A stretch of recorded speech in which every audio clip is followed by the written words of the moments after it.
When I was younger, I was taught a way of living, of growing. And the premise of it was that there's four ways a boy grows: mentally, physically, socially, and spiritually. And while I can agree with the premise of that, I disagree that that is just a way for a boy to grow.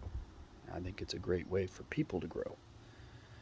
And not just when you're young, when you're older. It's a great way to continue to thrive and to learn and to live. I think if we get one aspect of those four out of balance, it affects the other. I know in my own life, physical pain took me out mentally, which took me out socially, which took me out spiritually.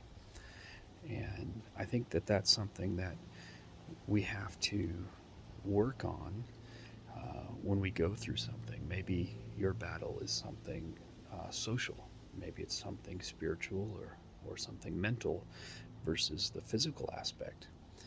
But as my physical body had difficulties and I let those other areas slip, I probably should have strengthened those other areas, put more effort into some of those other areas to compensate for the deficit of my physical body.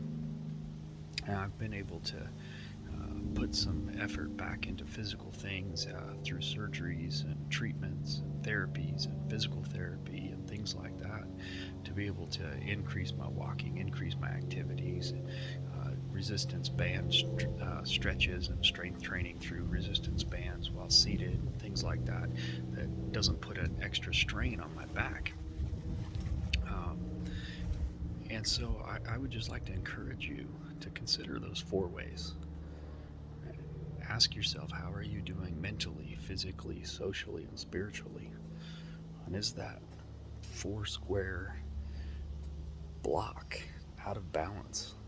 Is one area of greater ease to work on and to put time and effort into than the other? And see what you need to do to bring that balance back in.